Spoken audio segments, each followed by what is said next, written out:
கர்த்தருடைய பரிசுத்த நாமத்துக்கு ஸ்தோத்திரங்கள். யாவரையும் ஆண்டவராக இயேசு கிறிஸ்துவின் இனிதான வல்லமையான நாமத்தினாலே நாங்கள் வாழ்த்துகிறோம். தேவன் உங்களை ஆசீர்வதித்து காப்பாராக. ஜெபம் செய்வோம், தலைகளை தாழ்த்துவோம், கண்களை மூடுவோம். ஆண்டவரை நாம் நோக்கி பார்க்கலாம். இது ஆண்டவருடைய வேலை. தயவு செய்து சிறு பிள்ளைகள்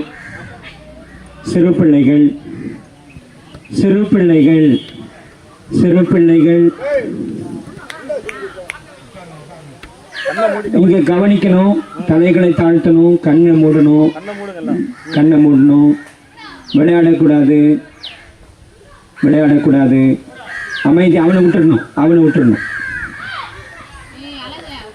சரி, ரைட். Very good. சர்வலோகாதிப நமஸ்காரம், சர்வ சிருஷ்டிகனே நமஸ்காரம், தரை கடலுயிர்வான் சகலமும் படைத்த தயாவர பிதாவே நமஸ்காரம், தரை கடலுயிர்வான் சகலமும் படைத்த தயாவர பிதாவே நமஸ்காரம், அவதாரா நமஸ்காரம், ஜகத் ரட்சகனே நமஸ்காரம், தரணியின் மனுடர் உயிரடைந்தோங்க தருவினில் மாண்டோய் நமஸ்காரம், தரணியின் மனுடர் உயிரடைந்தோங்க தருவினில் மாண்டோய் நமஸ்காரம், பரிசுத்த ஆவி நமஸ்காரம், பரம சத்குருவே நமஸ்காரம், அருபியாடியார் அகத்தினில் வசிக்கும் அரிய சித்தே சதா நமஸ்காரம், அருபியாடியார் அகத்தினில் வசிக்கும் அரிய சித்தே சதா நமஸ்காரம், முத்தொழிலோனே நமஸ்காரம், மூன்றில் ஒன்றோனே நமஸ்காரம், கர்த்தாதி கர்த்தா கருண சமுத்ரா நித்ய பிரியேகா நமஸ்காரம், கர்த்தாதி கர்த்தா கருண சமுத்ரா நித்ய பிரியேகா நமஸ்காரம், சர்வலோகாதிப நமஸ்காரம். நன்றி ஆண்டவரே. நன்றியோடு நாங்கள் உம்மை துதிக்கிறோம், ஸ்தோத்திரிக்கிறோம். இந்த மாலை வேளையில் கர்த்தாவே, சம்பக்குடி பகுதியில் ஒரு சிறு கூட்டமாக ஆண்டவரே நாங்கள் ஒன்றிணைந்து உம்மை மகிமைப்படுத்துவதற்காக நாங்கள் ஒன்று கூடியிருக்கிறோம். கர்த்தர் எங்களோடு கூட நீர் பேச வேண்டுமாய் ஜெபிக்கிறோம். ஆசீர்வதியும் ஆண்டவரே.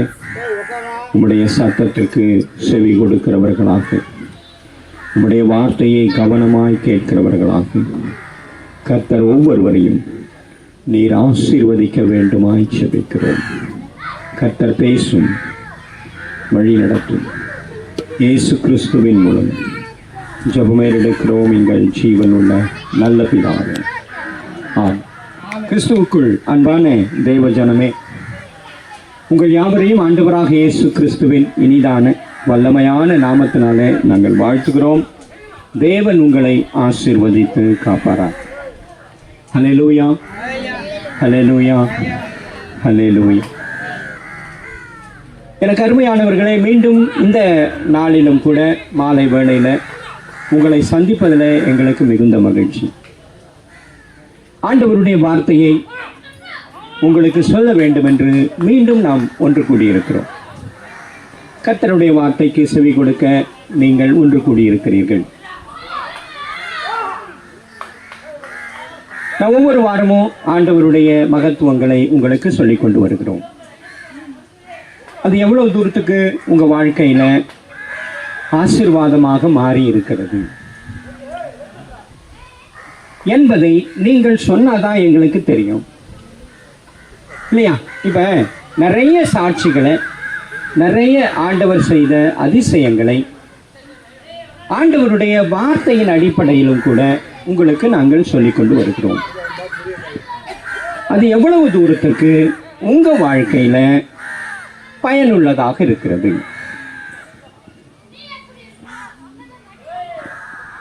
போன வாரமும் கேட்டேன், போன வாரமும் அமைதியாகவே இருந்துட்டீங்க. அதுக்கு முன்னாடியும் கேட்டேன், அமைதியாக இருக்கிறீங்க. இந்த வாரமும் கேட்குறேன், நீங்களும் அமைதியாகவே இருக்கிறீங்க. கரெக்டா? அமைதியாகவே இருக்கிறதாவே உத்தேசம், அப்படிதானே? அமைதியாகவே இருந்துட்டு அமைதியாகவே போயிடுற மாதிரி உங்களுக்கு எண்ணம் இருக்குது, அப்படிதான் இல்லையா? சரி,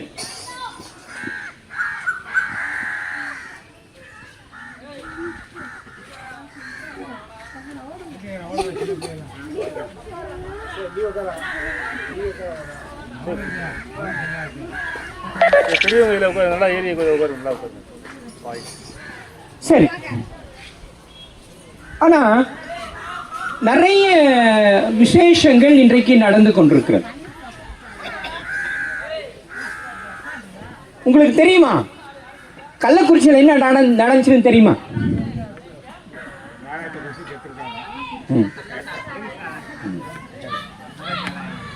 ஏன் ஏன் அப்படி நடந்துச்சு? எவ்வளவு பேர் செத்தாங்க தெரியுமா? என்னங்க? இல்லைம்மா, அப்படி உங்களுக்கு ஒரு வாய்ப்பு கொடுக்கப்பட்டிருக்குதுன்னு பயன்படுத்திடுதுங்க. இங்கே ஆவலம் போலன்னு நினைக்காதீங்க, சந்தோஷப்படுங்க. அப்படி வராமல் இருக்கிறதுக்கு சந்தோஷம், கர்த்தருக்கு நன்றின்னு சொல்லுங்க. அதுதான் நாம் செய்ய வேண்டியது. இப்போ அதை தான் உங்களுக்கு சொல்ல போகிறேன் இல்லையா? இப்போ அங்கே வழிகாட்டுறதுக்கே யாருன்னு தெரியல, ரொம்ப கொடூரமாக இருக்குது. அதாவது என்னை கேட்டால் நான் என்ன எப்படி சொல்லுவேன் தெரியுமா? விஷம்னு தெரிஞ்சே காய்ச்சி கொடுத்துருக்குறாங்க, விஷம்னு தெரிஞ்சே வாங்கி குடிச்சிருக்கிறாங்க. அப்போ அவங்களுக்கு குடும்பம், வாழ்க்கை எதுவுமே இல்லையா? அவங்க நம்மள மாதிரி தானே ஜனங்க, நம்மள மாதிரி தான் மனுஷங்க. அவங்களுக்கு வாழணும்னு ஆசை இல்லையா? ஏன் யோசிக்க வேண்டாமா? நீங்க எப்போ யோசிக்கிறதா எனக்கு தெரியல. நீங்களும் யோசிக்கணும். இது போன்ற சூழல் இங்கேயும் இருக்கும் இல்லையா? இங்கேயும் வரும், இங்கேயும் இருக்கும், இங்கேயும் இருக்கு. இன்னைக்கு இன்னொரு கொடுமை என்ன தெரியுமா? நான் இதுக்கு அப்புறம் தான் நான் நிறைய விஷயத்தை பார்க்க ஆரம்பிச்சேன். இது என்ன நடக்குதுன்னு பார்க்கலான்னா, அந்த கள்ள சாராயம் காய்ச்சறதுக்கு பயன்படுத்துறாங்க இல்லையா, அந்த தண்ணி எல்லாம் ஒரு மோசமான தண்ணி, சாக்கடை தண்ணியை விட ரொம்ப கேவலமா இருக்கு. நான் பார்க்குறேன். ஏன்னா அதை உடச்சி ஊற்றுறாங்க இல்லையா, பல ஆயிரம் லிட்டர்ஸை கீழே இறைச்சி ஊற்றுறாங்க, உடச்சி ஊற்றுறாங்க. அப்போ அது பார்க்கும்போது அவ்வளவு வேதனையாக்கு. இதையா குடிச்சாங்க? நான் அப்படிதான் நினைச்சேன். இதையா குடிச்சாங்க? இதையா காசு கொடுத்து வாங்கி இதையா குடிச்சாங்க? அப்போ எவ்வளவு மோசமாக நாம் இருக்கிறோம் என்பதை யோசிக்கணும் இல்லையா? நாம் அப்படித்தானே யோசிக்கணும். இன்னொன்று சொல்லட்டுமா? ஒரு நடந்த விஷயம், நான் எதுவுமே மாற்றி சொல்லலை, இல்லை நடந்தது. அதாவது 2 நாளைக்கு முன்னாடி அந்த வீட்டில் ஒருத்தருக்கு அவங்க மாமியார் குடிச்சிட்டு ஹாஸ்பிட்டலில் அட்மிட் ஆகிட்டாங்க. நிறைய பேர் செத்துட்டாங்கன்னு ஒரு தகவல். இருமா அந்த ஊரே பரபரத்துன்னு, நாடே பரபரக்குது, உலகமே பரபரக்குது. உலகத்துக்கே இந்த செய்தி தெரியும் இல்லையா? எல்லாருக்கும் தெரியும். ஆனால் என்ன நடந்துச்சு தெரியுமா? அவங்க மாமியார் ஹாஸ்பிட்டல் இருக்கிறாங்க, செத்துட்டு நிறைய பேர் ஒவ்வொருத்தரா போயின்னுக்கிறாங்க, எரிச்சுன்னுக்கிறாங்க, பொஞ்சுன்னுக்கிறாங்க, எல்லாம் நடந்துனுக்குது. அந்த மருமகன் பையன் என்ன பண்ணியிருக்கிறார், வீட்டில் 2 பாக்கெட் எக்ஸ்ட்ரா இருந்துச்சான், 2 பாக்கெட். அதை எடுத்து குடிச்சிட்டு ரோட்டில் விழுந்துட்டார். கூட சின்ன பையன், இவ்வளவுண்ட பையன் கூட இருக்குது. இவர் விழுந்துட்டார் இல்லையா, அதுக்கு ஒன்றும் தெரியல. அந்த பையன் அவனை எழுப்பினுது. சின்ன குழந்தை, நான் நினைக்கிறேன் 4 வயசு 5 வயசு இருக்கு. என்ன கொடுமை இது? இது கொடுமை இல்லையா? அப்ப எப்ப மாறணும் நம்ம? இப்ப இதைதான் உங்களுக்கு நாங்க சொல்லிக் கொண்டிருக்கிறோம். மாறுங்கள், சத்தியத்தை அறிந்து கொள்ளுங்கள், ஆண்டவரை தேடுங்கள், ஆண்டவரை அறிந்து கொள்ளுங்கள், ஆண்டவர் உங்களுக்கு விடுதலையை கொடுப்பார் என்று சொல்லிக் கொண்டிருப்பதனுடைய நோக்கமே இதுதான்.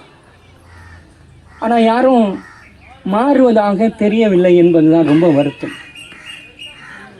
உண்மையிலே ரொம்ப வருத்தமாக இருக்கிறது எனக்கு. ரொம்ப நான் ஜெபமே பண்ணலைங்க, உண்மையிலே சொல்கிறேன். 2 நாளைக்கு முன்னாடி காலையில் உட்கார்ந்தேன், அதை பார்த்துன்னே உட்காந்துக்கிறேன். எனக்கு தோணவே இல்லை, இதையே பார்த்துன்னுக்கிறேன். எனக்கு அவ்வளவு கஷ்டமாக போச்சு.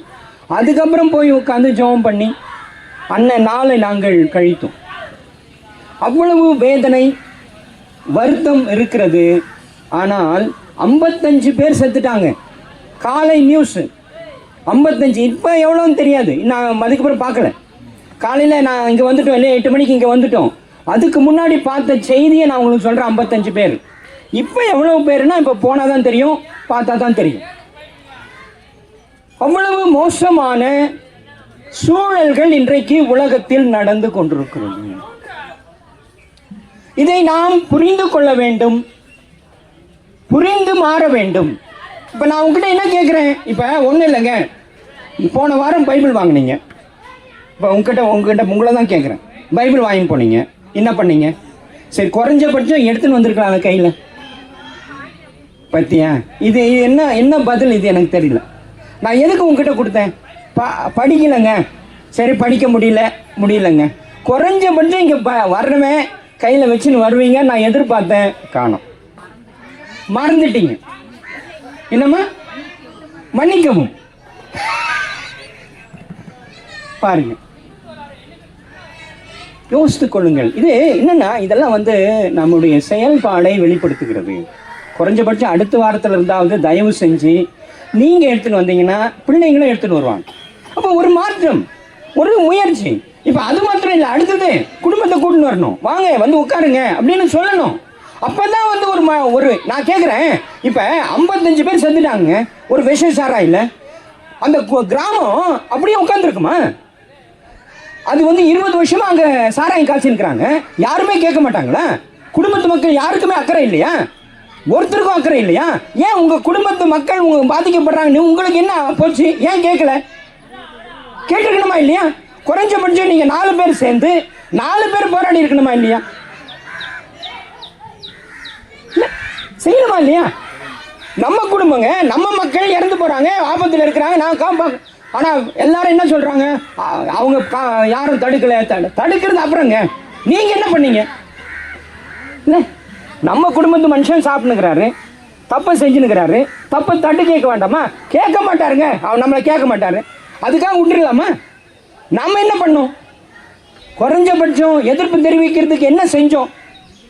போய் நாம ஒரு போராட்டம் பண்ணணுமா இல்லையா? எல்லாரும் என்ன சொல்றாங்க? பக்கத்திலேயே கோர்ட் இருக்குது, பக்கத்திலேயே போலீஸ் ஸ்டேஷன் இருக்குது, இப்படி சாக்கு சொல்லி அடுத்தவன் கையை காட்டின்னு உட்கார்றதுக்காக நாம இருக்கிறோம். யோசிக்க வேண்டாம், நாம என்ன செஞ்சோம்? அப்படி யாருமே கேட்கவே இல்லையே. நீங்க என்ன செஞ்சீங்க? யாருமே கேட்கல. என்னம்மா, ஜெயில விட்டாங்களா? அவங்கள ஆமா, அது வேற. பாத்துக்க, அப்ப எவ்வளவு தப்பு பாத்தீங்களா? பாரு, அவங்களும் கூட்டு சேர்ந்து அவங்களும் உடந்தையா இருக்கிறாங்க. அப்போ நான் கேட்கிறேன், இன்னொரு விஷயம், அம்மாவும் அப்பாவும் இறந்துடுச்சுங்க. ஒரு வாலிப பொண்ணு, ஒரு 16, 15, 13 வயசு பொண்ணு தனியா இருக்குது. நமக்கு பதைக்குதுங்க. ஐயோ, என்ன பண்ண போகுது? எனக்கு பதைக்கிறது. அந்த மக்களுக்கு ஏன் இல்லை? அப்பாவும் அம்மாவும் சேர்ந்து இறந்துட்டாங்களே ஒரே இடத்துல. மாமனும் மச்சானும் இறந்துட்டான்.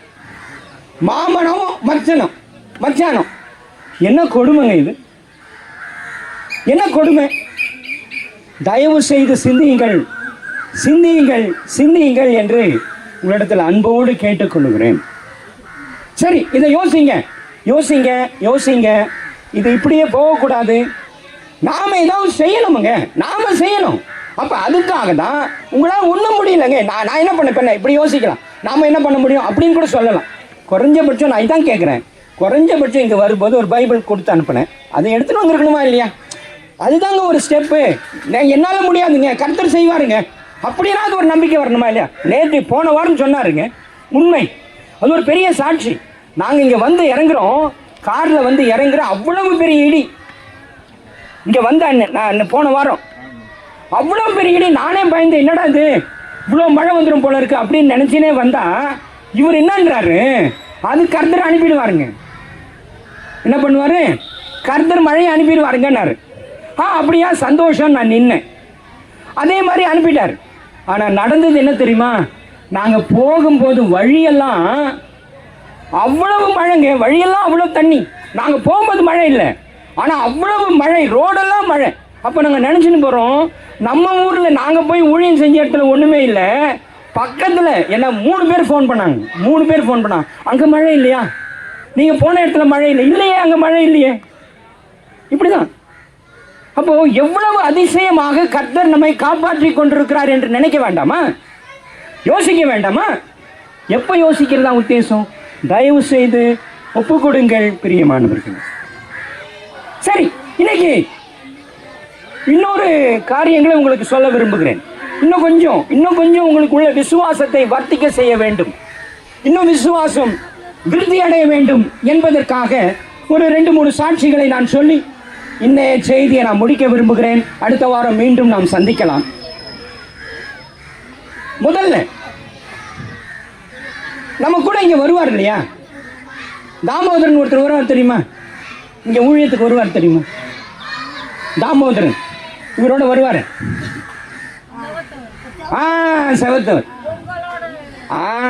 இங்க வருவார்ல, அவருக்கு ஒரு சில பிரச்சனை. அப்போ எனக்கு ஃபோன் பண்ணி எனக்கு சொல்லுவார். அப்போ அவருக்காக நாங்கள் ஜெபம் பண்ணோம். ஒரே வாரம் தான், ஒரே வாரம் அவர் சொல்லி ஜெபம் பண்ணி முடித்த பிற்பாடு இங்கிருந்து போகிறேன், நான் வீட்டுக்கு போகிறேன். அவர் என்னன்றாரு, நான் சண்டேவே ஃபோன் பண்ணியிருப்பேங்க, திங்கக்கிழமை ஃபோன் பண்ணார், போன திங்கக்கிழமை. சண்டேவே நான் உங்களுக்கு ஃபோன் பண்ணியிருக்கணும், ஆனால் நீங்கள் ஊழியத்தில் இருப்பீங்க, உங்களை டிஸ்டர்ப் பண்ணக்கூடாது அப்படின்னு தான் நான் ஃபோன் பண்ணல. என்ன பிரதர் அப்படின்னு கேட்டேன். அவர் சொன்னார், என் வாழ்க்கையில் ஒரு அற்புதத்தை ஆண்டவர் செய்தார். அவருக்கு ஃபாதர்ஸ் டே இல்லையா, போன சண்டே, அந்த நாளில் ஒரு அற்புதம் நடந்தது. அதே நேரத்தில் இன்னொரு காரியத்தையும் சொன்னார்.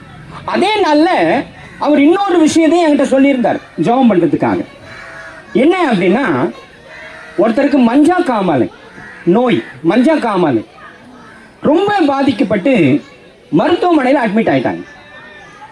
அப்போ அந்த ப்ரேயர் ரிக்வெஸ்ட் என்கிட்ட சொன்னார், ஐயா அவருக்காக கொஞ்சம் ஜெபம் பண்ணணும், தயவு செஞ்சு அந்த நபருக்காக ஜெபம் பண்ணுங்க, உங்கள் குடும்பம் ரொம்ப கஷ்டமாக இருக்குது, மருத்துவமனையில் சீரியஸாக இருக்கிறாரு அப்படின்னு. சரின்ட்டு நாங்கள் ஜெபம் பண்ணோம்.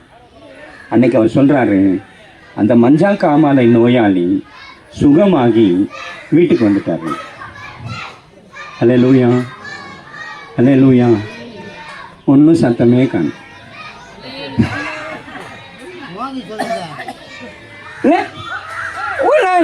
நமக்கு என்னன்னா எல்லாம் ஒரே லெவல்ல தான் இருக்கிறோம் நம்ம இல்லையா, ஒரு வித்தியாசமும் தெரியல இல்லையா, அப்படித்தானே தோணுது. அப்படியே ஆணு வாயை திறந்து கேட்டுட்டு அப்படி சரி, ரைட்டா? புரிந்து கொள்ளுங்கள், அற்புதங்கள் நடக்கிறது என்பதற்கு அடையாளம் இல்லையா. போன வாரம் நிறைய அற்புதங்களை சொன்னா, எவ்வளவு அற்புதங்களை கர்த்தர் செய்து கொண்டிருக்கிறார், நடந்தது, என் கண்ணால பார்த்தது என்றெல்லாம் சொல்லி கொண்டிருந்தேன். இங்கே மதுரையில் நடந்ததை இப்ப சொன்னேன். ரைட்டா? இன்னொரு சம்பவத்தை நான் உங்களுக்கு சொல்றேன். நாங்க ராணிப்பேட்டில் ஊழியம் செஞ்சுட்டு இருக்கும்போது இதே போல தொடர்ந்து நாங்க கிராமத்துக்கு, அந்த கிராமத்து பெயர்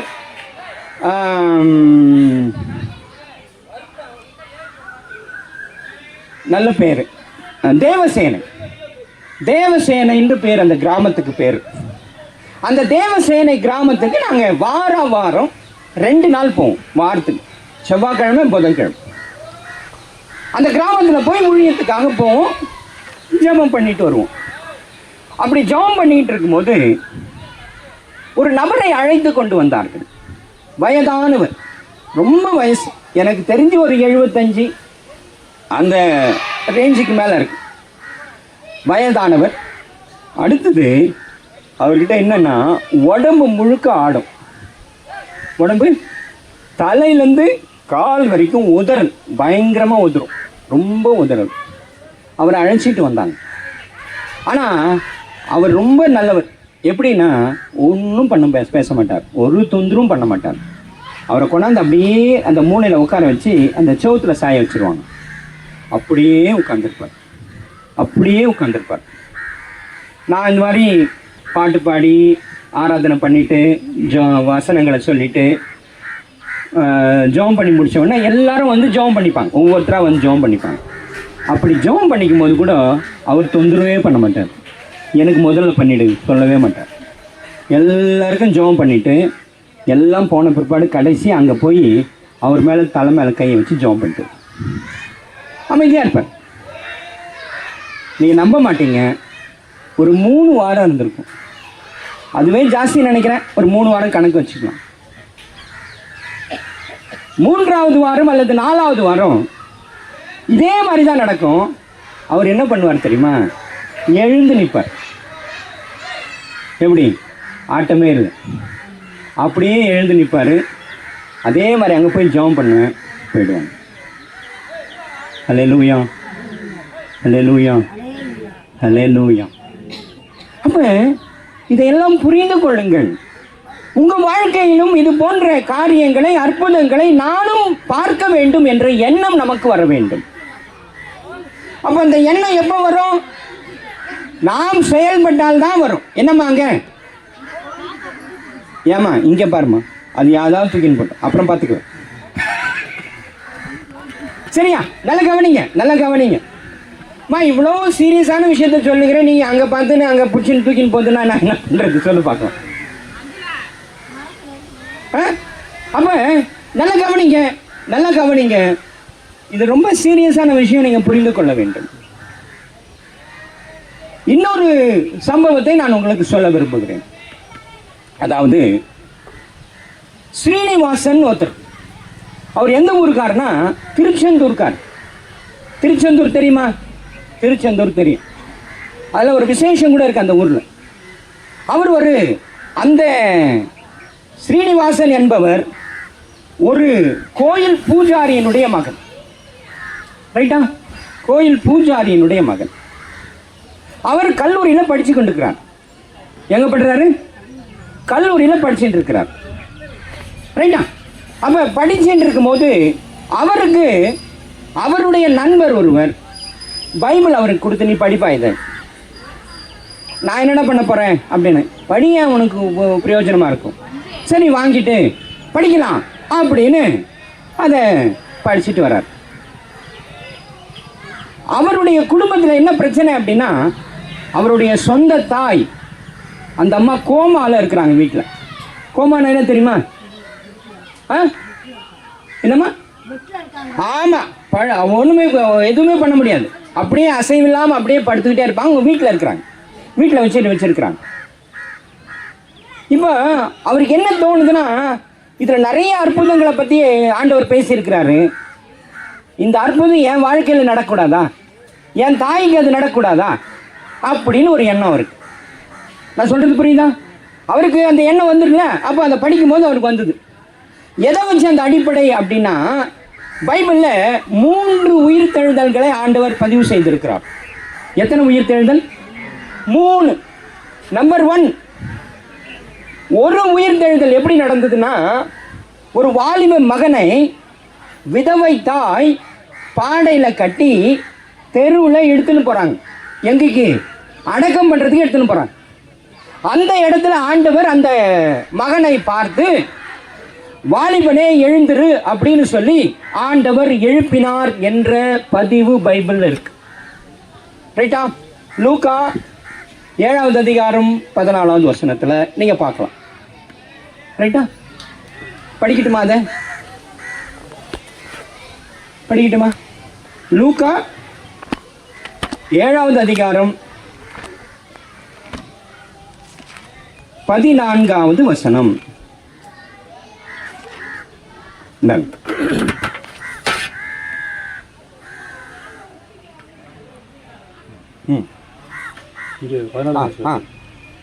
கிட்ட வந்து பாடையை தொட்டார். அதை சுமந்தவர்கள் நின்றார்கள். அப்பொழுது அவர் வாலிபனே எழுந்திடு என்று உனக்கு சொல்லுகிறேன் என்றார். அடுத்த வசனத்தையும் வாசி. மரித்தவன் எழுந்து உட்கார்ந்து பேசத் தொடங்கினான். அவனை அவன் தாயினிடத்தில் ஒப்புவித்தார். ஆமா, ரைட்டா? இது நடந்த சம்பவம் பைபிள்ல இருக்கு. அதை அந்த ஸ்ரீனிவாசன் படித்தார். அடுத்தது 8வது அதிகாரம் 54வது வசனம். எல்லாரையும் அவர் வெளியே போக பண்ணி அவருடைய கையை பிடித்து பிள்ளையை எழுந்திரு என்றார். அப்பொழுது உயிர் திரும்ப வந்தது. உடனே அவள் எழுந்திருந்தாள். அவளுக்கு ஆகாரம் கொடுங்கள் என்று கட்டளையிட்டார். ஆமா, 2வது உயிர் தெழுதலும் பைபிள்ல இருக்கு. அவர் படிச்சாரு, அதையும் குறிச்சுக்கிட்டாரு. இப்ப 2 உயிர் தெழுதல் நடந்துச்சா, 3வதையும் இவ பார்க்கிறார். யோவான் எழுதின சுவிசேஷம் 11வது அதிகாரம்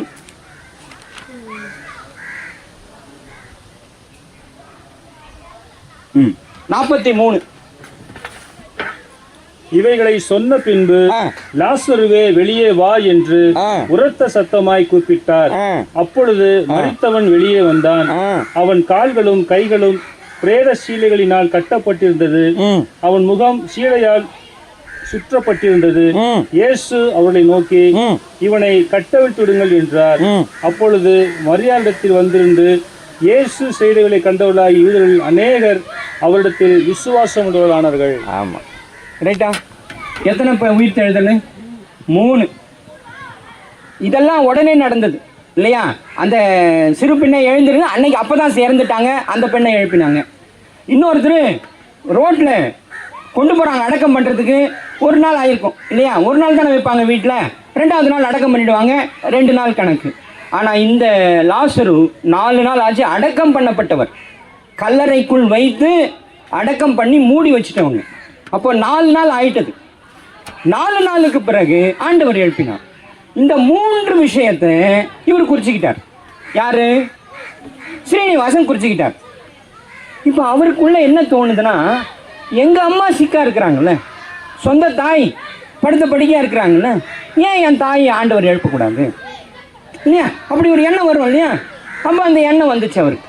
உடனே என்ன பண்ணாரு, 4 பேரை சொந்தக்காரர்களை கூட்டிக்கிட்டு அங்கே பக்கத்தில் இருக்கிற சர்ச்சு அன்னைக்கு சண்டே பார்த்து கட்டிலோடு தூக்கின்னு போய் சர்ச்சில் வச்சுட்டாங்க. புரியுதா? இது நடந்த சம்பவம் நான் பேசி கொண்டிருக்கு, புரிந்து கொள்ளுங்க. கொண்டு போய் சர்ச்சில் வச்சுட்டாங்க. பாஸ்டர் என்ன பண்ணுவார், சிக்கா வந்திருக்கிறாங்க, ஜோம் பண்ணலான்னு ஆராதனை பார்த்துன்னுக்குறாங்க. எல்லாரும் ஜோம் பண்ணாங்க. ஸ்பெஷல் ப்ரேயர் எல்லாம் கூட ஆராதனையில் பண்ணாங்க. எல்லாம் பண்ணுவாங்க இல்லையா? இதெல்லாம் வழக்கம் தானே. எல்லாம் பண்ணாங்க. பண்ணிட்டு எல்லாம் ஆராதனை முடிஞ்சோடனே எல்லாரும் கிளம்பிட்டாங்க. போகிறோன்ட்டு எல்லாம் புறப்பட்டு எல்லாம் தோத்துறோன்னு சொன்னால் எல்லாரும் போனாங்க. ஸ்ரீனிவாசனும் அம்மாவும் போகல. ஏன்னா அம்மா படுத்துன்னுக்குறாங்க, ஸ்ரீனிவாசன் அங்கேயே உட்காந்துக்கிறாரு. பாஸ்டர் வந்தார். பிரதர் புறப்படுங்க, நான் கவலைப்படாதீங்க, தைரியமாக இருங்க, அம்மாவுக்கு நல்ல சுகம் கொடுப்பாரு, கர்த்தர் கண்டிப்பாக கொடுப்பாருங்க, கவலைப்படாதீங்க, போங்க. எல்லாரும் போகிறாங்க, போங்க. அவர் என்னன்றாரு, அதெல்லாம் முடியாதுங்க. புரியுதா? அதெல்லாம் முடியாது. பைபிளில் உயிர் தெழுதல் இருக்குதுல்ல? ஆமாம் இருக்குது. ஏன் தாயும் எழுப்புங்க. கரெக்டா? நியாயம் தானே? நியாயமா இல்லையா? நியாயம்தான். எழுப்புங்க, எங்கள் அம்மாவை எழுப்பிடுங்க.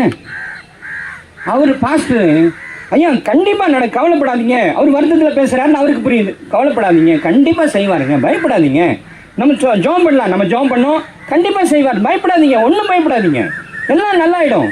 நீங்கள் நான் எல்லாருக்கிட்டையும் சொல்கிறேன், எல்லாருக்கும் ப்ரேயர் குறிப்பு அனுப்புகிறேன், கவலைப்படாதீங்க, கர்த்தர் கண்டிப்பாக செய்வார். அதெல்லாம் முடியாதுங்க, கண்டிப்பாக எழுப்பணும், இல்லைன்னா போக மாட்டேன், போக முடியாது.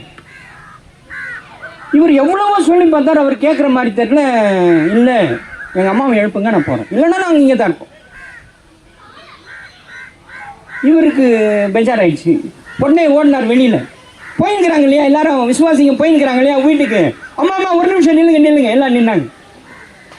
தம்பி கொஞ்சம் வருத்தமாக இருக்கிறாரு. அம்மா சிக்காக இருக்கிறாங்க இல்லையா, நம்மெல்லாம் ஜெபம் பண்ணோம், ஆனால் அவர் கொஞ்சம் வருத்தமாக இருக்கிறாரு. நம்ம ஒன்று செய்யலாம், நீங்கள் போங்க, வீட்டு வேலையெல்லாம் முடிச்சுட்டு ஒரு மணி நேரம் 2 மணி நேரத்தில் சாப்பாடெல்லாம் முடிச்சுட்டு வந்துடுங்க, நம்ம கொஞ்ச நேரம் அவருக்கு ஆறுதலாக ஜெபம் பண்ணி அவர் அனுப்பலாம் அப்படின்னு சொல்லி பாஸ்டரு அவங்கக்கிட்ட பேசினார். இப்போ விசுவாசிங்க என்ன பண்ணுவாங்க, பாவம் பாஸ்டர் வர மாட்டேங்கிறாரு, அவரும் புரிஞ்சிக்க மாட்டேன்றாரு. சரி வரேங்க, நாங்கள் போயிட்டு சாப்பிட்டுட்டு எல்லாரையும் இது பண்ணிவிட்டு எல்லாரையும் கூட்டிட்டு நாங்கள் வரோம், நம்ம ஜெபம் பண்ணலாம். போனாங்க. ஒரு 2 மணி நேரத்தில் எல்லாரும் திரும்பி வந்தாங்க. உட்காந்தாங்க, ஜெபம் பண்ணுகிறாங்க. 1 மணி நேரம் 2 மணி நேரம். பாஸ்டர் அப்பப்போ வந்து ஸ்ரீனிவாசன் கிட்ட, ஐயா போயிட்டு வந்துடுங்க, எல்லாம் ஜெபம் பாவம் டயர்டாக இருக்கிறாங்க, நீங்கள் இல்லைங்க கண்டிப்பாக எழுப்பணுங்க. அவர் ரொம்ப பிடிவாதமாக இருக்கிறார். இல்லை கண்டிப்பாக எழுப்பணும். பைபிளில் சொல்லியிருக்கா இல்லையா? பைபிளில் உயிர் தெழுதல் இருக்கா இல்லையா? இருக்கு. எங்க தாயை எழுப்புங்க. இவருக்கு ஒன்றும் புரியல, என்ன பண்ணுறதுன்னு தெரியல. இவர் சொன்னாருமா, கொஞ்ச நேரம் அட்ஜஸ்ட் பண்ணுங்கம்மா, இன்னும் கொஞ்ச நேரம் ஜெபம் பண்ணலாம், இன்னும் கொஞ்சம் அவர் கொஞ்சம் ஆறுதல் அடையிட்டு அவர் அனுப்பிடலாம், இன்னும் கொஞ்ச நேரம் ஜெபம் பண்ணாங்க. மத்தியானம் ஆச்சு, சாயந்தரம் ஆச்சு, அப்பவும் எழுந்துக்கல. அப்புறம் பாஸ்டர் என்ன முடிவு பண்ணிட்டார் தெரியுமா? நீங்கள் ரொம்ப நாளாக நைட் ப்ரேயர் வைக்க சொல்லியிருந்தீங்கல்ல, யார்கிட்ட? விசுவாசிங்க. ரொம்ப நாளா நைட் ப்ரேயர் வைங்கன்னு சொன்னீங்களே, இன்னைக்கு வச்சிடலாம். என்னது நைட் ப்ரேயர் வச்சிடலாம். ரைட்டா? போய் நீங்கள் கொஞ்சம் ரிலாக்ஸ் எல்லாம் பண்ணிவிட்டு நீங்கள் வந்துடுங்க, நைட் ப்ரேயர் வச்சிடலாம். நாம் மறுபடியும் கொஞ்சம் ஜெபம் பண்ணலாம். அவர் இன்னும் கொஞ்சம் ரொம்ப பிடிவாதமாக இருக்கிறாரு, நம்ம ஜெபம் பண்ணலாம். அம்மாவுக்காக அவங்க வருத்தம், அவரை நம்ம தப்பு சொல்ல முடியாது, நம்ம ஜெபம் பண்ணலாம். இவங்க போனாங்க, வந்தாங்க, மறுபடியும் நைட் சர்வீஸ் நடந்துனுக்குது. 12 ஆச்சு. 12 என்ன ஆகும்? எல்லாருக்கும் தூக்கம் வரும்ல. சில பேர் அப்படியே சாஞ்சாங்க, கொஞ்சம் பேர் அப்படியே மெதுவாக ஊற்றுறா கிளம்பி போயிட்டாங்க. ஸ்ரீனிவாசன் கூட தூக்கம் வந்துடுச்சு. அங்கே உள்ளவே தூங்கிட்டார். எல்லாம் 4-5 பேர் அங்கங்கே படுத்தாங்க. சில பேர் அப்படியே படுத்துக்கிறாங்க, அப்படியே தூங்கிட்டு இருக்கிறாங்க. எல்லாம் நிசப்தமான சூழ்நிலையில் அந்த தாய் எழுந்து உட்கார்ந்து, அந்த தாய், புரியுதா, மரணப்படுக்கையில் இருந்த தாய் எழுந்து உட்கார்ந்து பக்கத்தில் தூங்கிட்டு இருக்கிற ஸ்ரீனிவாசனை தட்டி எழுப்பி, ஸ்ரீனிவாசா எழுந்துரு, பசிக்குது. ஹல்லேலூயா, ஹல்லேலூயா, ஹல்லேலூயா. புரியுதா? கோமாவில் இருந்த ஒரு தாயை ஆண்டவர் உயிரோடு எழுப்பினார். புரியுதா? அப்ப பலவந்தம் பண்றவர்களுக்கு ஆண்டவர் உதவி செய்கிறார். யாருக்கு உதவி செய்கிறாரு? பலவந்தம் பண்றவங்களுக்கு. பலவந்தம்னா என்ன தெரியுமா?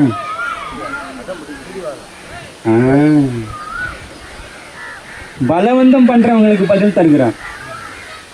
அப்போ விசுவாசத்துல அவருடைய விசுவாசத்தை காட்டிலும் யாருடைய விசுவாசம் பெருசா இல்லை. பாஸ்டர் கூட இல்லை. பாஸ்டர் நம்ம பண்ணிட்டே சரி இப்போ முடிஞ்சிடும். ஆனா ஸ்ரீனிவாசன் பிடிவாதமாக என் தாயை எழுப்பினால் ஒழிய நான் விட மாட்டேன் இல்லையா? யாக்கோபோடு ஆண்டவர் போராடுகிறார். விடிஞ்சிருச்சியா, நான் போகணும், என்னை விட இல்லை, என்னை ஆசீர்வதித்தால் ஒழிய நாம என்ன பண்ண மாட்டேன், விட மாட்டேன் என்று பிடிவாதமாக இறுக பிடிக்க வைத்ததுனால ஆண்டவர் அவன் பெயரை இஸ்ரவேல் என்று மாற்றினார். ஏன் மாற்றினார் தெரியுமா? ஆண்டவரோடும் மனிதர்களோடும் உனக்கு போராடி வெற்றி பெறுகிற மனநிலை உண்டு என்பதை நான் அறிந்திருக்கிறேன். இஸ்ரவேல் என்றால் மனிதர்களோடும் தேவனோடும் போராடி வெற்றி பெறுகிறவன் என்று அர்த்தம். அப்போ அப்படிப்பட்ட மனநிலை நமக்கும் வர வேண்டும், நமக்கும் வரணும். சும்மா உட்கார்ந்தா வராது, சும்மா வராது. வந்து உட்காந்துட்டு போயிட்டோம், வந்தோம் போனோம்னு தான் இருப்போம்.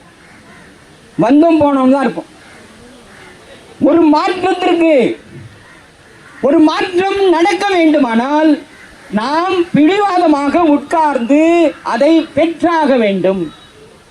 அந்த மனநிலை உங்களில் எத்தனை பேருக்கு இருக்கிறது என்பதை இன்றைக்கு பரிசோதித்துக் கொள்ளுங்கள், சிந்தியுங்கள். குறைந்தபட்சம் நான் சொன்னேன், ஒருத்தர் உடம்பு முடியாது, உட்கார முடியாது, அவ்வளவு உடம்பு ஆடும். ஆனால் அவ்வளவு கடினமான சூழ்நிலையிலும் அமைதலாகவே உட்கார்ந்திருந்தார். கடைசி வரைக்கும் ஒண்ணுமே பண்ணல, ஒண்ணுமே சொல்லல. எனக்கு ஒரு ஜாம் பண்ணுங்க, நான் போகணும், டைம் ஆச்சு, ஒன்றும் கிடையாது. அவர் பாட்டுக்கு உட்காந்துருந்தார், ஆடிக்கிட்டே இருக்கும். சொல்ற வார்த்தையை கேட்டுட்டு இருப்பார், அவ்வளவுதான், வேற ஒன்றும் செய்ய மாட்டார். ஆனால் அவருடைய பிடிவாதம் அவருக்கு சுகத்தை பெற்று தந்தது. இப்ப நாம எப்போ இந்த நிலைக்கு மாற போறோம் என்பதுதான் கேள்வி. இந்த மனநிலைக்கு நாம் எப்பொழுது வரப்போகிறோம் இல்லையா? இப்ப நான் சொன்னேன் இல்லையா, கள்ளக்குறிச்சியில ஐயோ அவங்க 20 வருஷமா காய்ச்சி வித்துனுக்குறாயா, நான் என்ன பண்றது அப்படின்னா இருக்க வேண்டியதுதான். என்னால் என்ன பண்ண முடியும் அப்படின்னு நினைச்சா அவ்வளவுதான். என்னாலும் பண்ண முடியும், நானும் சாதிப்பேன், என் குடும்பத்தை காப்பாற்றுவேன், என் கணவரை காப்பாற்றுவேன், என்னுடைய உறவுகளை காப்பாற்றுவேன் என்று மனநிலை நமக்கு வந்திருந்தால் எப்பொழுதோ மாற்றங்கள் வந்திருக்கும் இல்லையா? ஆனா வரலையே, ஒரு மாற்றம் வரலையே. மற்றவனை குறை சொல்றதுக்கு தான் நம்ம தயாரா இருக்கிறோம். அவர் தடுத்திருந்தா அவர் என்ன பண்ணிருந்தாரு, அவர் பண்றது இருக்கட்ட, நீ என்ன பண்ண? உன் குடும்பம் தானே அழியுது, நீ என்ன பண்ண? அதுக்கு பதில் இல்லை. நாங்கள் என்னங்க பண்ணுறது? இப்போ அம்மா சொல்கிற மாதிரி அவங்களும் சேர்ந்து கூட சேர்ந்து குடிச்சுன்னு உட்காந்துருந்தாங்கன்னா என்ன பண்ண முடியும்? ஒன்றும் பண்ண முடியாது. அப்போ தவறு என்பதை அறிந்து திருந்த வேண்டும். இப்போ இங்கே ஒரு நாள் நான் உங்கள்கிட்ட சொன்னேன், இங்கே வருவோம் ஈயா இருந்துச்சு, ஈயா இருக்குங்க, என்னாலே நிற்க முடியல. ஆனால் நம்ம என்ன பண்ணோம், நம்ம அழகாக வந்து உட்காந்துட்டோம். அது 4 நாளைக்கு போயிடுங்க. 4 நாள் இப்போ மழைக்காலம், இதுனா பழக்காலம், மாம்பழக்காலம், அதனால் வரும். நாமளே அதுக்கு ஒரு என்ன சொல்லிட்டோம், ஒரு சாக்கு ஒரு காரணம் சொல்லிட்டு உட்காந்துட்டோம் இல்லையா? இப்படி வாழ்ந்து கொண்டிருந்தா என்ன பண்ணியும் இல்லை? இப்போ இந்த குப்பையெல்லாம் இப்படி தான் சேர்த்தணும், இப்படியே ஒவ்வொரு முறையும் இப்படியே இல்லை வாரி அந்த பக்கம் கொட்டினா என்ன ஆகும்? இப்போ பெருக்கிறோம், பெருக்கி வாரி அந்த பக்கம் குப்பையில் கொட்டுறதுக்கு எவ்வளோ நேரம் ஆகும்? நான் கேட்குறேன். பெருக்கிறீங்க ரைட்டு, வாரி கொட்டுறதுக்கு என்ன ஆகும்? ஏன் முடியல? சிந்தித்ததுண்டா என்னைக்காவது? யோசிக்கணுங்க. அப்படி செஞ்சாதான் மாற்றங்கள் வரும். அதுக்கு பேர் தான் பிடிவாதம். ஒரு ஒழுங்குக்குள்ள வரணும். நான் உங்களுக்கு சொன்னேன், இந்த ஒழுங்கு எப்படி வரணும்? இங்க ஒரு பாய் போடுங்க, உட்காருங்க. போடலாம். நானே கடைசியில் இந்த பிரதர் மூலமா இந்த மாதிரி சீட்டை கொண்டாந்து போட்டேன். இவ்வளவுதான். நாமளா பண்ணாதான் உண்டு, யாரோ கொண்டாந்து போடுவாங்க, உட்காந்துக்கலாம் அப்படின்னு இருந்தா கஷ்டம். புரிந்து கொள்ளுங்கள், நான் உங்களை குறை சொல்ல யதார்த்தத்தை பேசி கொண்டிருக்கிறேன். யதார்த்தம் மாற்ற நம்ம தான் ஏற்படுத்தணும். நம்ம வாழ்க்கை இது, நம்ம பூமி இது, நம்ம வாழற இடம். நாம தான் சுத்தமா வச்சுக்கணும். நான் சுத்தமா இருப்பேன்னு நான் நினைக்கணும். நான் அது நினைக்க மாட்டேன் அப்படின்னா நான் என்ன பண்ண முடியும்? அப்போ அந்த ஸ்ரீனிவாசனுக்கு ஒரு பிடிவாதம் இருந்தது. ஏன் பைபிள்ல சொல்லி இருக்குல்ல, 3 உயிர்த்தெழுதல் சொல்லப்பட்டிருக்கிற, ஏன் என் தாய் எழுப்பு என்று உட்கார்ந்ததன் விளைவுதான் அந்த அம்மா எழுந்து உட்காந்துட்டாங்க. ஹல்லேலூயா, ஹல்லேலூயா, ஹல்லேலூயா. அப்ப இதை புரிந்து கொள்ளுங்கள். கடைசியாக இன்னும் ஒன்றை சொல்றேன், இது எவ்வளவு பெரிய மாற்றத்தை உங்களுக்கு ஏற்படுத்த போகுதுன்னு தெரியல. நான் ஒரிசாவுக்கு ஊழியத்துக்கு போயிருந்தேன், ஒரு 3 நாள் ஊழியம். அந்த ஊழியத்திற்காக நான் ஒரிசாவுக்கு போய் ஆண்டவருடைய வார்த்தையை பகிர்ந்து கொள்வதற்காக நான் ஒரிசா சென்றிருந்தேன். அப்ப 3 நாள் ஊழியம். அதாவது எப்படின்னாக்கா, நான் அவருக்கு பாஸ்டர்கிட்ட என்ன சொல்லியிருந்தேன், என்னை வந்து நீங்கள் ஃப்ரீயாலாம் விடக்கூடாது, சாப்பிட்றதுக்கு தூங்குற நேரம் தவிர மீதி நேரத்தை நீ எவ்வளவு நேரம் பயன்படுத்தினாலும் நான் வந்து வருத்தப்பட மாட்டேன், எனக்கு அதுதான் ரொம்ப சந்தோஷம், அந்த மாதிரி நீங்கள் ஊழியம் வைக்கணும். அவர் என்ன பண்ணார், 4 செஷன் 5 செஷன். காலையில் 9 மணிக்கு ஆரம்பிப்பாங்க, இரவு 9 மணிக்கு முடியும். காலையில் வாலிபர் கூடுகை, பாஸ்டர்ஸ் ஃபெலோஷிப், ஃபேமிலி, இப்படி தொடர்ந்து ஏதோ ஒரு ப்ரோக்ராம் நடத்திக்கிட்டே இருப்போம். அப்போ ஈவினிங் வந்து சுவிசேஷ கூட்டம், ஆராதனை என்று வச்சிருவார். அது கரெக்டாக இந்த பேட்டர்னில் போய்கிட்டே இருக்கும். காலையில் 9 மணிக்கு என்னை பிக்கப் பண்ணுவாங்க, ஊழியத்துக்கு போயிடுவோம். அங்கே யூத் மீட்டிங் நடக்கும், பெண்கள் ஐக்கியம் நடக்கும், இதெல்லாம் முடிப்போம். மத்தியானம் சாப்பாடு அங்கேயே அரேஞ்ச் பண்ணியிருப்பாங்க. சாப்பிட்ட உடனே ஒரு 1:30 மணிக்கு 1:30 என்ன பண்ணுவாங்க, என்னை கொண்டு ஹோட்டலில் விட்டுருவாங்க. ஹோட்டலில் வந்து இருப்பேன். 3 மணிக்கு வருவாங்க. 3 மணிக்கு சரியாக வந்து என்னை மறுபடியும் பிக்கப் பண்ணிவிட்டு மறுபடியும் கூப்பிட்டு போயிடுவாங்க. மறுபடியும் செஷன் ஆரம்பிச்சிடும். நைட்டு 9 மணிக்கு திரும்ப வந்துடும். இதுதான் 3 நாள். கடைசி நாள் என்னை கொண்டாந்து சாப்பிட முடிச்சுட்டு வீட்டில் ரூமில் கொண்டாந்து விட்டாங்க. கொஞ்சம் ரெஸ்ட் எடுக்கிறதுக்கு நான் படுத்துக்கிட்டு இருக்கிறேன். கரெக்டாக ஒரு 2:15 இருக்கும், என்னுடைய ரூம் பெல் அடிக்குது. திறந்து பார்த்தா பாஸ்டர் நிற்கிறாங்க. ஐயா ரெடியா? ரெடிங்க. என்ன சீக்கிரம் வந்துட்டீங்க? ஒன்றும் இல்லையா, ஒரு இடத்துக்கு போயிட்டு அப்படியே நம்ம மீட்டிங் போயிடலாம், அதனால கொஞ்சம் முன்னாடி வந்துட்டோம் அப்படின்னா. சரி நான் ரெடி ஆகிறேன் போகலாம் அப்படின்ட்டு நான் ரெடி ஆகிட்டு அவரோட வண்டியில் போயிட்டோம். ஒரு வனாந்திரமான இடம், கொஞ்சம் ரொம்ப காஞ்ச நிலம், காஞ்ச இடம், ஒரு காம்பவுண்டு, ஒரு சின்ன வீடு பூட்டி இருக்கு. ஆனால் ரொம்ப நாள் உபயோகப்படுத்தாத ஒரு வீடு. அந்த அறை அவர் என்ன சொன்னார், இங்கே வந்து நாங்கள் நிறைய ட்ரைனிங் ப்ரோக்ராம் நடத்தோம்யா, அதுக்காக வச்சுருந்தோம், ஆனால் இப்போ பயன்படுத்த முடியல, அதனால தான் கூப்பிட்டு வந்தோம் சரின்ட்டு. நேராக என்ன பண்ணார், என்னை கூட்டிட்டு போய் பின்பக்கமாக கூட்டிகிட்டு போய் போர்வெல் பக்கத்தில் கொண்டு போய் நிற்க வச்சுட்டார். நிற்க வச்சுட்டு, ஐயா இதுக்கு ஒரு ஜாம் பண்ணிடுங்க. என்ன எதுக்கு?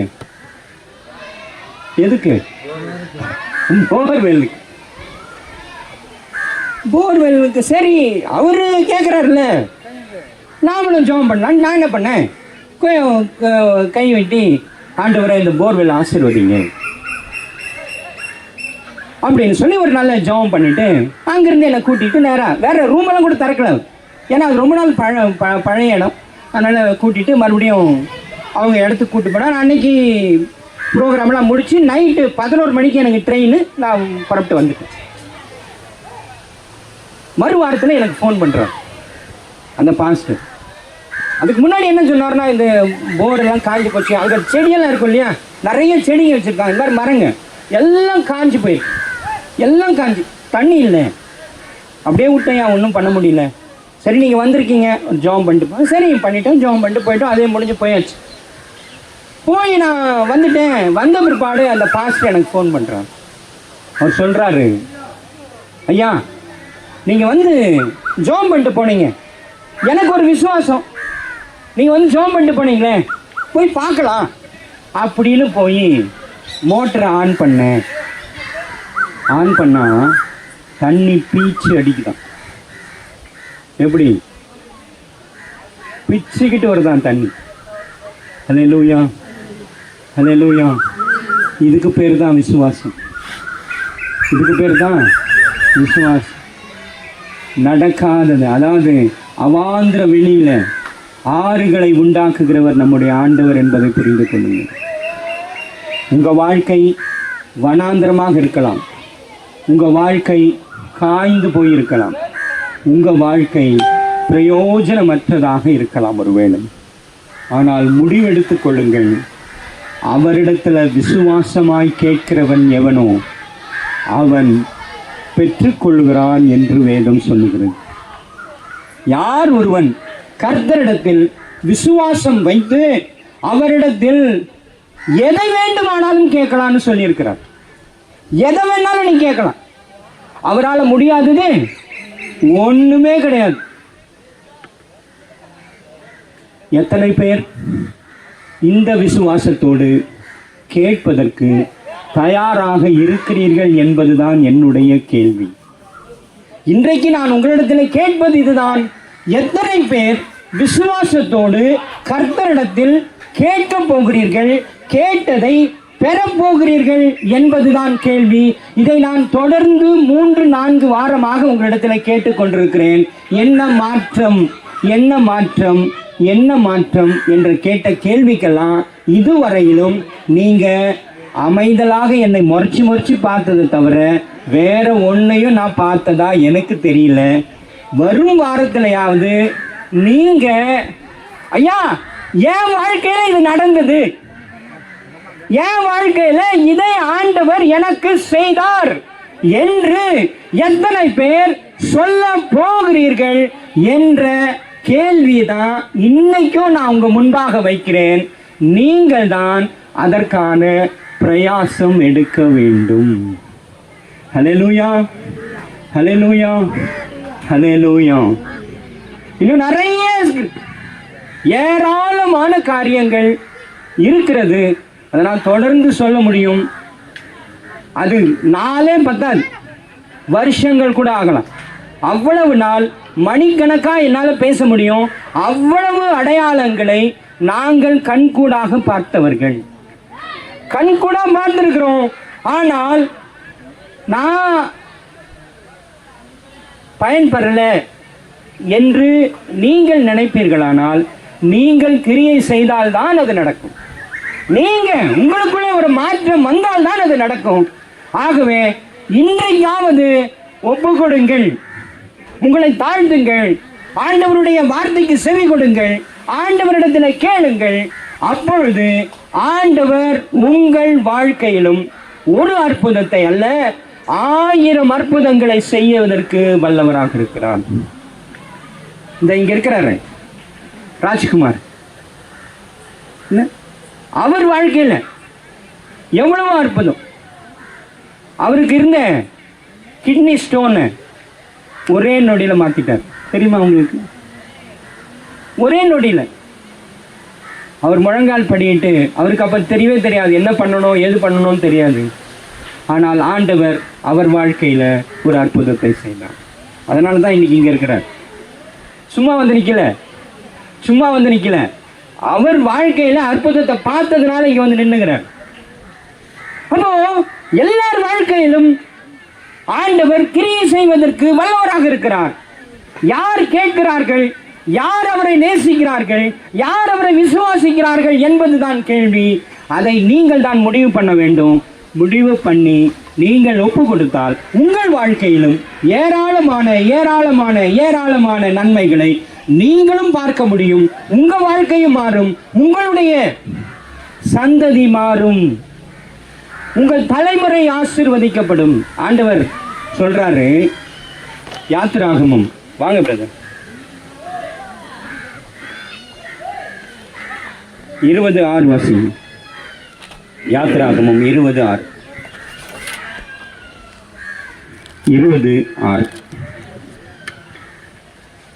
என்னிடத்தில் அன்பு கூர்ந்து என் கற்பனைகளை கை கொள்ளுகிறவர்களுக்கோ 1000 தலைமுறை மட்டும் இரக்கம் செய்கிறவராய் இருப்பேன். எத்தனை தலைமுறைக்கு?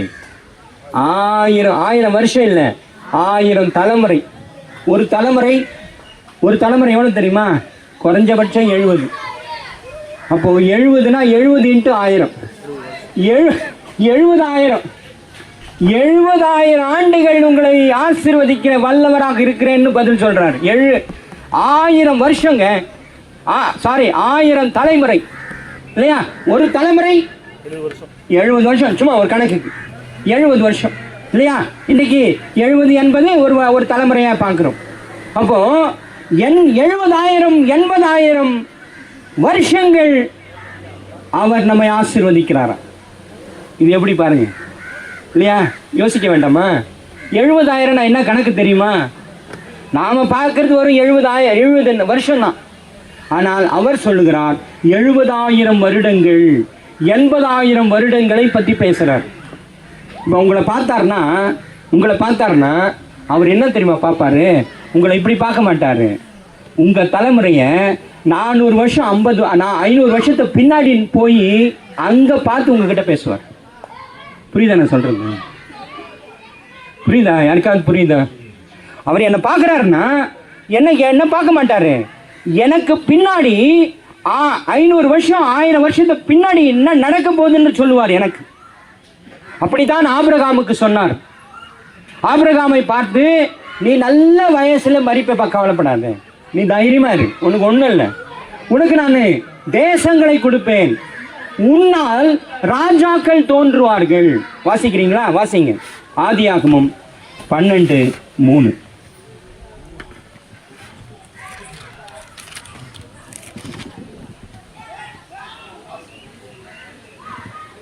இங்கிருந்து வாசிங்க, ஃபர்ஸ்ட்ல இருந்து வாசிங்க. கர்த்தர் ஆபிரகாமை நோக்கி, நீ உன் தேசத்தையும் உன் இனத்தையும் உன் தகப்பனுடைய வீட்டையும் விட்டு புறப்பட்டு நான் உனக்கு காண்பிக்கும் தேசத்துக்கு போ. நான் உன்னை பெரிய ஜாதியாக்கி உன்னை ஆசீர்வதித்து உன் பேரை பெருமைப்படுத்துவேன். நீ ஆசீர்வாதமாய் இருப்பாய். உன்னை ஆசீர்வதிக்கிறவர்கள் ஆசீர்வதிப்பேன். உன்னை சபிக்கிறவர்களை சபிப்பேன். பூமியில் உள்ள வம்சங்கள் எல்லாம் உனக்குள் ஆசீர்வதிக்கப்படும் என்றார். பத்தியா, இதுதான் அவருடைய ஆசீர்வாதங்கள். இதுக்கு பேர் தான் ஆசீர்வாதம். பின்னாடி நடக்க போறத முன்னாடி சொல்லி நம்மை ஆசீர்வதிக்கிற கர்த்தரவர். அப்போ இவ்வளவு அற்புதங்களை செய்வதற்கு வல்லமையுள்ள தேவனை நான் பெற்றிருக்கும் போது நான் என்ன பண்ணி கொண்டிருக்கிறேன் என்றுதான் கேள்வி. இப்ப இந்த நம்பிக்கை கள்ளக்குறிச்சியில் இருக்கிற மக்களுக்கு இருந்திருந்தா இன்னைக்கு 55 உயிர்கள் காப்பாற்றப்பட்டிருக்கும்.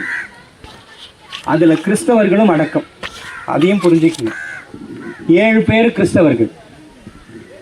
செத்து போனதுல 7 பேர் கிறிஸ்தவர்கள். ஞாபகம் வச்சு புரியுதா? புரிஞ்சுக்குங்க. அப்ப தயவு செய்து புரிந்து கொள்ளுங்கள், ஒப்பு கொடுங்கள். அப்பொழுது ஆசீர்வாதம் உங்கள் வாழ்க்கையில் நடக்கும் என்பதை மறந்து விடாதீர்கள். தலைகளை தாழ்த்துவோம், கண்களை மூடுவோம், ஆண்டவரை நாம் நோக்கி பார்க்கலாம். ஹல்லேலூயா, ஹல்லேலூயா, ஹல்லேலூயா, ஹல்லேலூயா, ஹல்லேலூயா, ஹல்லேலூயா. ஸ்தோத்திரம். எந்த காலத்திலும் எந்த நேரத்திலும் நன்றியால் உம்மை நான் துதிப்பேன். இயேசுவே உம்மை நான் துதிப்பேன். இந்த வேளையிலும் துதிப்பேன். இயேசுவே உம்மை நான் துதிப்பேன். இந்த வேளையிலும் துதிப்பேன். ஆதியும் நீரே, அந்தமும் நீரே, ஜோதியும் நீரே, என் சொந்தமும் நீரே. ஆதியும் நீரே, அந்தமும் நீரே, ஜோதியும் நீரே, என் சொந்தமும் நீரே. எந்த காலத்திலும் எந்த நேரத்திலும் நன்றியால் உம்மை நான் துதிப்பேன். இயேசுவே உம்மை நான் துதிப்பேன். இந்த வேளையிலும் துதிப்பேன். தாய் தந்தை நீரே, தாதியும் நீரே, தாவரம் நீரே, என் தாரகம் நீரே. தாய் தந்தை நீரே, தாதியும் நீரே, தாவரம் நீரே, என் தாரகம் நீரே. எந்த காலத்திலும் எந்த நேரத்திலும் நன்றியால் உம்மை நான் துதிப்பேன். இயேசுவே உம்மை நான் துதிப்பேன். எந்த வேளையிலும் துதிப்பேன். வாழ்விலும் நீரே, தாழ்விலும் நீரே, ஆழியில் நீரே, என் ஆபத்தில் நீரே. வாழ்விலும் நீரே, தாழ்விலும் நீரே, வாதையில் நீரே, என் பாதையில் நீரே. எந்த காலத்திலும் எந்த நேரத்திலும் நன்றியால் உம்மை நான் துதிப்பேன். இயேசுவே உம்மை நான் துதிப்பேன். இந்த வேளையிலும் துதிப்பேன். வானிலும் நீரே, பூவிலும் நீரே, ஆழியில் நீரே, என் ஆபத்தில் நீரே. வானிலும் நீரே, பூவிலும் நீரே, ஆழியில் நீரே, என் ஆபத்தில் நீரே.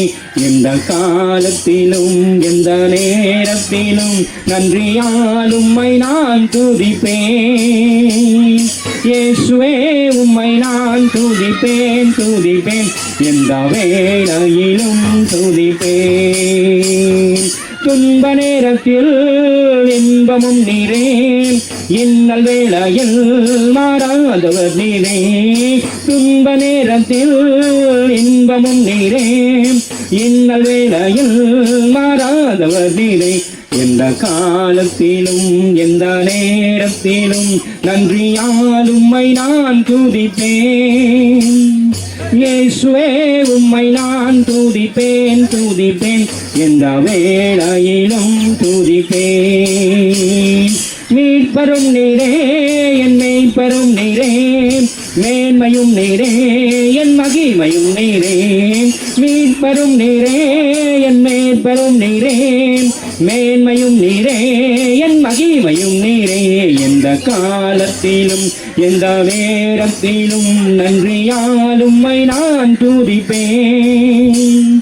இயேசுவே உம்மை நான் துதிப்பேன் துதிப்பேன், எந்த வேளையிலும் துதிப்பேன். தேவனும் நீரே என் ஜீவனும் நீரே, ராஜராஜனாம் என் சர்வமும் நீரே. தேவனும் நீரே என் ஜீவனும் நீரே, ராஜராஜனாம் என் சர்வமும் நீரே. எந்த காலத்திலும் எந்த நேரத்திலும் நன்றியால் உம்மை நான் துதிப்பேன். இயேசுவே உம்மை நான் துதிப்பேன் துதிப்பேன், எந்த வேளையிலும் துதிப்பேன். நன்றி ஆண்டவரே, நன்றியோடு நாங்கள் உம்மை துதிக்கிறோம், உம்மை மகிமைப்படுத்துகிறோம். உம்முடைய வல்லமைகள் பெரியது என்பதை ஆண்டவரே இந்த நாளிலும் ஆண்டவரே நாங்கள் அறிந்து கொண்டோம். சாட்சியின் வாயிலாக ஆண்டவரே நாங்கள் அறிந்து கொண்டோம், புரிந்து கொண்டோம். எங்கள் வாழ்க்கையிலும் கர்த்தர் ஒரு அற்புதத்தை செய்வீராக, அடையாளங்கள் வெளிப்படுவதாக. எங்கள் விசுவாசத்தை கர்த்தர் வர்த்திக்கல் செய்வீராக. உம்முடைய பொற்கரத்திலே நாங்கள் எங்களை அர்ப்பணிக்கிறோம். ஆவியானவர் பொறுப்பெடுத்து நடத்தும். அடியனை மறைங்க ஆண்டவரே, உம்முடைய நாமம் மாத்திரம் மகிமைப்படட்டும். ஆண்டவரே, நீர் நல்லவர், நீர் வல்லவர், நீர் அதிசயமானவர், நீர் ஆலோசனை கர்த்தர், நீர் இன்றும் ஜீவிக்கிற தேவனாக இருக்கிறீர். கர்த்தர் ஆசீர்வதி. இயேசு கிறிஸ்துவின் மூலம் ஜெபம் எடுக்கிறோம் எங்கள் ஜீவன் உள்ள நல்ல பிதாவே, ஆமென். என் ஆத்துமாவே கர்த்தரை ஸ்தோத்திரி, என் முழுவதுமே அவருடைய பரிசுத்த நாமத்தை ஸ்தோத்திரி. என் ஆத்துமாவே கர்த்தரை ஸ்தோத்திரி, கர்த்தர் செய்த சகல உபகாரங்களையும் மறவாதே. ஆமென். நமது ஆண்டவராக இயேசு கிறிஸ்துவினுடைய கிருபையும் பிதாவாகிய தேவனுடைய அன்பும் பரிசுத்த ஆவியானவருடைய ஐக்கியமும் வழி நடத்துதலும் ஆசீர்வாதமும் இன்றும் என்றும் சதா காலங்களிலும் நம் அனைவரோடும், நம்முடைய வாழ்வோடும், நம்முடைய கையின் பிரயாசங்களோடும், நம்முடைய குடும்பங்களோடும், நம்முடைய குடும்ப தேவைகள் அனைத்தோடும் கர்த்தர் இன்றும் என்றும் சதா காலங்களிலும் தங்கி தாபரித்து ஆசீர்வதிப்பாராக. ஆமென், ஆமென், ஆமென், ஆமென். கர்த்தர் உங்களை ஆசீர்வதிப்பாராக. ஹல்லேலூயா, ஹல்லேலூயா, ஹல்லேலூயா.